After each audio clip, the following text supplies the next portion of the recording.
Welcome back, everybody. My name is Tucker, and in today's video, we're going to be talking about some free agency stuff. But it's not just, oh, let's look at the summer of 2021 or 22 or whatever.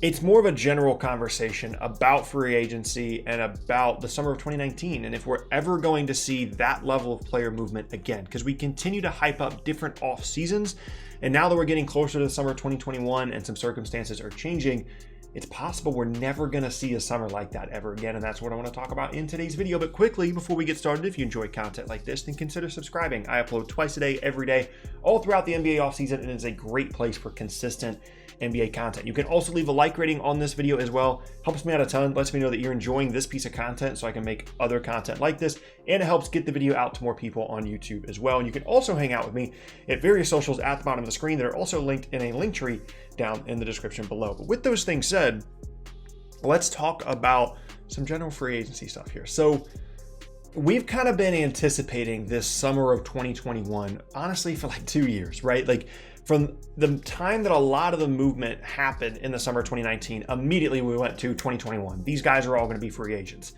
And it's quickly becoming clear that not that it's not going to be a big deal, and it's not that it's not going to be something that's still going to be mentioned all the time on this channel and otherwise, but people are getting crossed off all the time in terms of players that were going to be available in the summer of 2021 and no longer are. The most recent example was Paul George signing that new extension with the LA Clippers. And to be fair, like some of the guys that have been crossed off the list for the summer of 2021 were never really going to be available anyway. It's restricted players that, signed their max contract extension and they weren't going to leave their incumbent team anyway. Guys like Donovan Mitchell, Jason Tatum, those guys were always going to stay, right?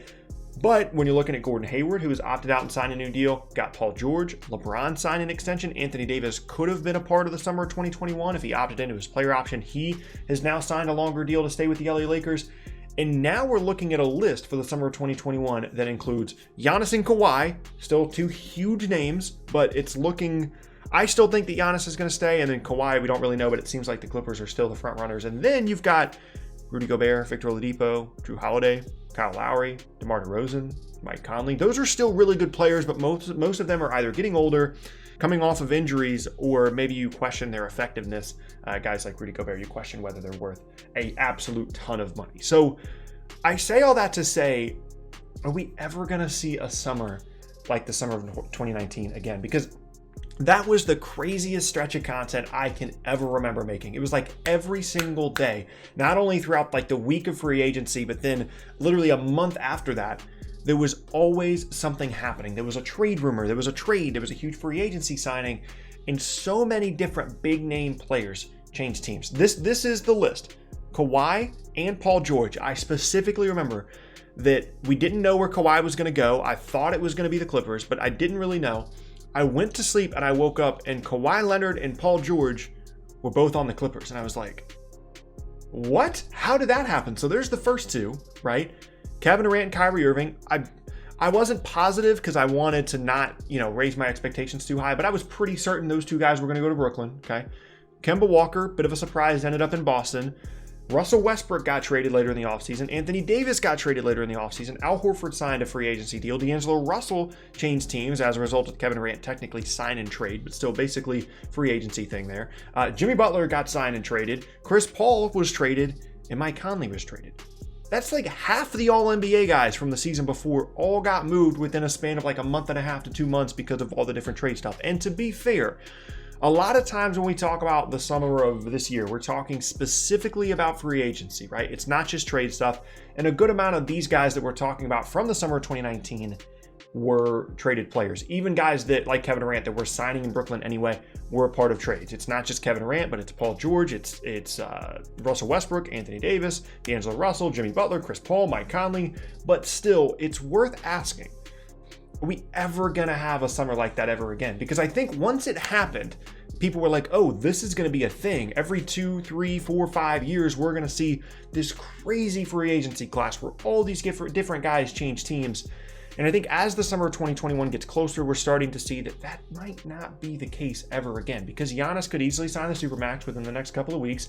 Kawhi could have a good season in LA and stay with his buddy Paul George. And then we're looking at like the headliner of the class being Oladipo if he has a good year, maybe Lowry, DeRozan, Gobert. It's all kind of up in the air at that point. And again, I think it's worth wondering. Now, one of the reasons why we could see a summer like that again is because we've never seen players in the NBA, or arguably in any sport ever, at least in the States, want to change teams and become unhappy as quickly as NBA players do now, which for me personally is awesome. I love the content, right? It's great to always have stuff to talk about. The James Harden trade stuff has been carrying the offseason ever since free agency and trade stuff died down a couple of weeks ago, and it's great for me. And I think that that's one of the things that makes the NBA most interesting, not only to me, but also to other fans out there that are trying to get into the NBA. It gets their attention because it's happening all the time. There's always a star player that could possibly be the next one on the move. And it doesn't take a lot to understand, how trades work and stuff. You can kind of get involved in that yourself. And I know that there's a lot of fans that hate it and they don't want players to move as often. But I think overall, as long as it doesn't go too far, it's good for the league, it's good for content. It makes it a 24/7, 365 a year sport, which is what the NBA has been going for a long time. So with all those things in mind, it's absolutely possible that the summer of 2023 features all these big name players. And as we start to get younger and younger generations and new generations of players come into the NBA that are so accustomed to playing in all these different AAU tournaments together and spending only a year in college, or maybe not even going to college if the one and done rule is taken away, and they're even more used to switching teams all the time anyway and building these super teams because we've seen it over the last handful of years.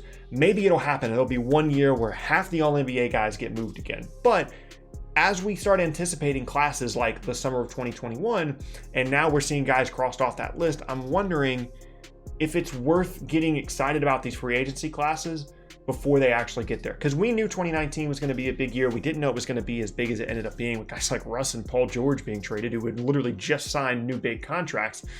But like I said, it's kind of worth wondering here if we get too excited too quickly. Because the minute that those players moved teams, like right after all the free agency stuff went down and KD and Kyrie and Kawhi and Paul George and all those guys moved teams, I remember seeing posts on Twitter literally that night of a list of all the players that could possibly be free agents in the summer of 2021. And through a variety of different circumstances, it doesn't look like that's all that exciting of a class anymore, unless Victor Oladipo becomes like an All-NBA caliber guy, and Giannis, we think he's actually going to leave, and Kawhi, if he could potentially leave. I think we got a little bit spoiled by the class of 2019, the summer of 2019, and that's okay. There's still, you think about it from like a content perspective, there's still a lot of stuff that happened this offseason. James Harden could be traded the next couple weeks. Like, that is still a huge offseason.